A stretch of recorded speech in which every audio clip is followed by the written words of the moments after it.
Ravi de vous accueillir à cette nouvelle interview LexisNexis dédiée au paquet Omnibus, nouvel ensemble de propositions en matière de durabilité qui ont été présentées par la Commission européenne le 26 février dernier, avec un constat, besoin de répondre aux préoccupations soulevées par la complexité de la mise en œuvre des réglementations en matière de durabilité et particulièrement de la CSRD. Un objectif, viser à un effort de simplification en réduisant d'au moins 25% les charges administratives et d'au moins 35% celles pesant sur les PME d'ici la fin du mandat actuel. Alors, si l'objectif est tout à fait vertueux, quelques jours après la publication des mesures, vague de réactions côté entreprise qui qualifie de flou ce paquet de mesures et soulève de nombreuses questions en pratique. Qui est concerné par l'analyse de double matérialité? Qui reste concerné? Quelles sont les obligations sur la chaîne de valeur et sont-elles pour autant supprimées? Quid du calendrier des entrées en vigueur prévues initialement?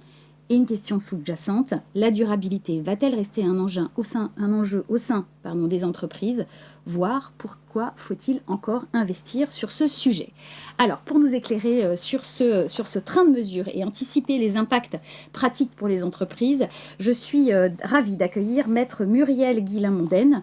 Vous êtes avocat associé au cabinet De Gaulle Florence. Vous intervenez en droit immobilier et droit de l'environnement, notamment sur des sujets de remise en état de sites pollués et en matière de durabilité. Vous êtes par ailleurs titulaire du certificat d'auditeur et de durabilité. Maître Mathieu Dary, vous êtes associé également, avocat associé au sein du cabinet De Gaulle Florence. Vous intervenez en droit économique et en compliance et vous êtes également titulaire du certificat d'auditeur de durabilité. Merci à tous les deux de répondre à mes questions. Premier objectif, simplifier. 2 axes. Se concentrer principalement sur les plus grandes entreprises qui sont le plus susceptibles d'avoir des incidences les plus importantes en matière de durabilité et donc veiller à ce qu'elles fassent moins peser de charges sur les plus petites entreprises. Concrètement, qui sort du champ d'application de la CSRD et qui va rester concerné? Maître Alors, tout d'abord, merci de nous inviter. Bonjour. Quelques mots pour peut-être expliquer comment on en arrive au paquet Omnibus. Ces propositions de modification, elles s'inscrivent dans la droite ligne du rapport Draghi qui a été publié en octobre dernier et qui concluait à une surcharge normative pour les entreprises européennes qui affectait grandement leur compétitivité.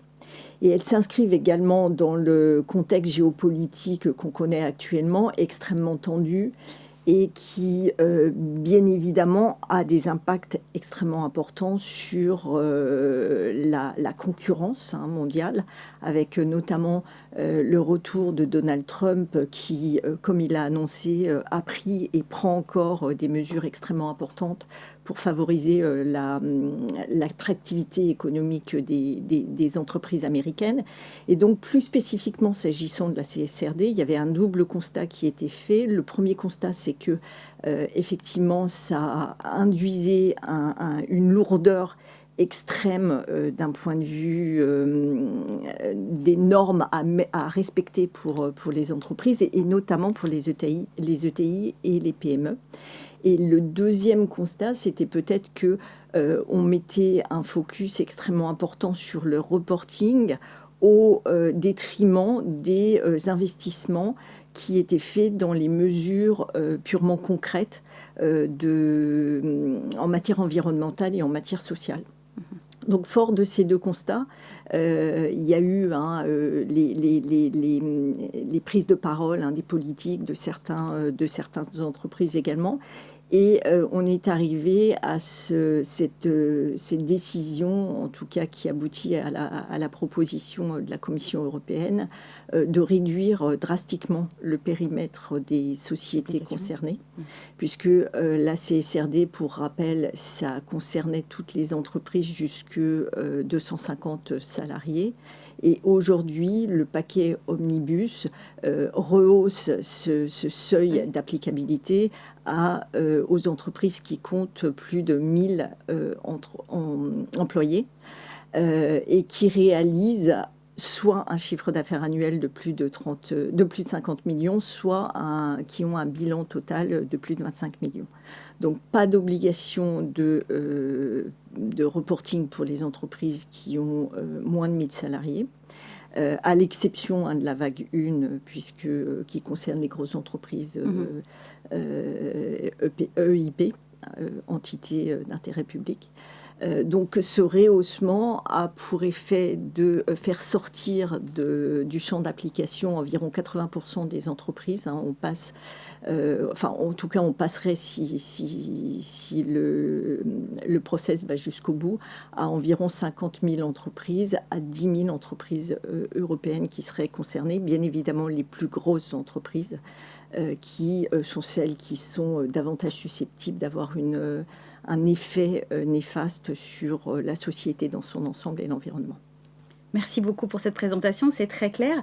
Maître Mathieu Darrier, est-ce que ça signifie que pour les sociétés qui sont en dessous des seuils annoncés, typiquement notamment des PME, est-ce qu'elles se trouvent exonérées des obligations applicables dans le cadre de la CSRD? Alors, je vais vous faire un peu une réponse de Normand.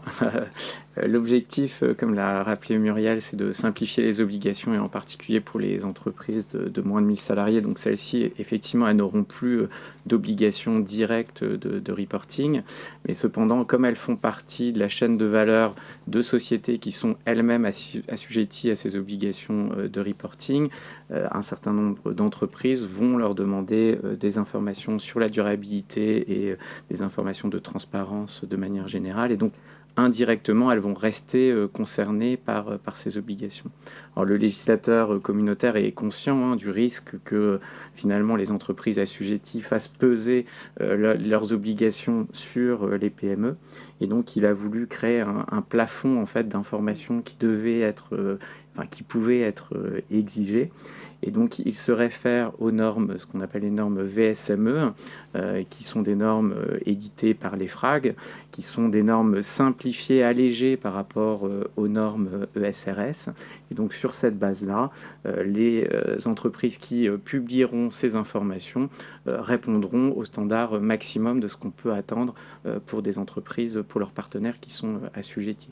Donc, c'est vrai qu'en pratique, nous, on recommande à nos clients qui reçoivent beaucoup de demandes, des questionnaires sur ces sujets de durabilité, d'établir un rapport sur une base volontaire et en s'inspirant de ces normes VSME, et ainsi elles répondront aux exigences de leurs partenaires, clients, fournisseurs ou établissements financiers qui vont de plus en plus demander ce type d'informations. Et alors, Maître, toujours sur l'entrée en vigueur, en fait, les entreprises s'étaient initialement calées peut-être à marche forcée, on va dire les choses, sur le calendrier de la directive CSRD. Globalement, est-ce qu'on leur donne un délai supplémentaire? Et en fait, quelles sont les entrées en vigueur qui sont prévues? Alors, pour les entreprises de la vague 1, comme l'a rappelé Muriel, ça ne change rien. Donc, elles doivent publier dès cette année leur rapport. Un certain nombre ont déjà publié leur rapport de durabilité. Et sur les années suivantes, elles devront publier leur rapport en s'inspirant des règles en vigueur actuellement.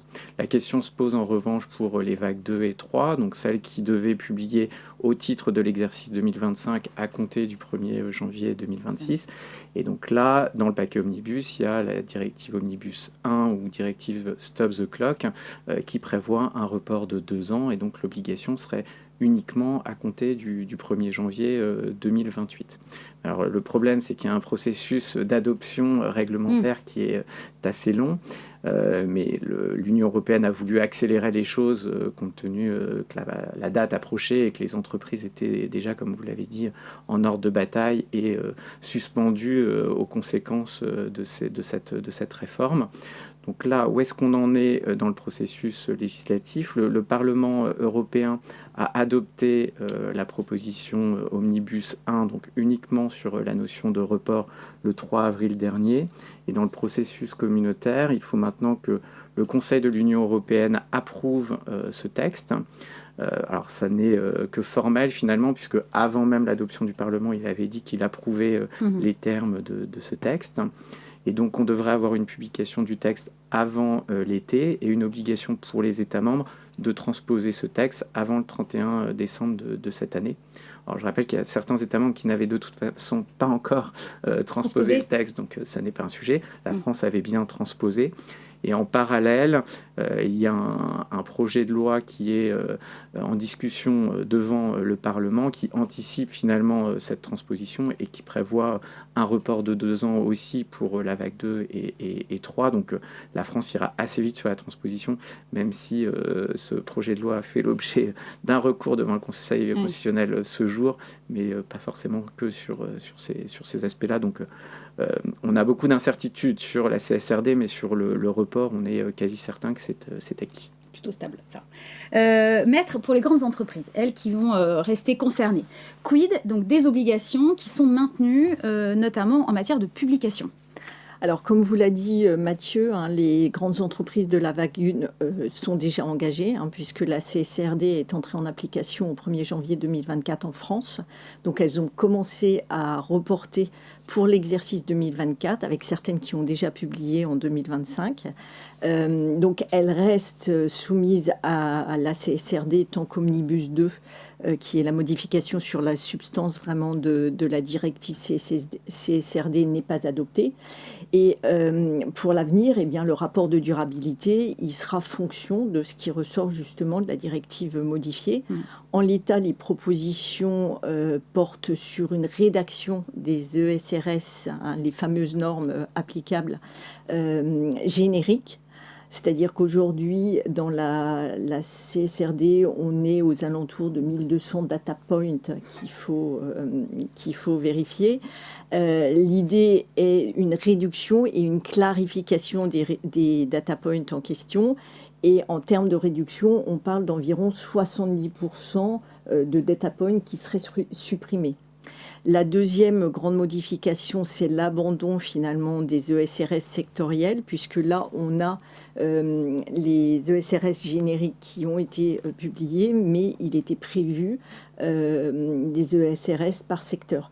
Il y aura finalement plus. Ça, c'est supprimé. En l'état du projet, effectivement, ce sera abandonné. Après, il y a la suppression du passage de l'assurance limitée vers l'assurance raisonnable. Alors ça, c'est un petit peu complexe, mais en gros, l'assurance limitée qui était prévue pendant les premières années d'application de la CSRD consistait à une approche un peu négative, c'est-à-dire que l'auditeur durabilité avait pour mission de vérifier qu'aucun élément ne venait mettre à mal la conformité au titre de la CSRD versus l'assurance raisonnable où on a une approche positive, c'est-à-dire que l'auditeur devait vérifier point par point qu'il n'y avait pas de non-conformité, que chacun des éléments était bien conforme à ce qui était demandé par la CSRD. Et le dernier point, mais ça je ne vais pas m'étendre sur la question, c'est l'allègement du reporting dans la chaîne de valeur dont vous a parlé Mathieu.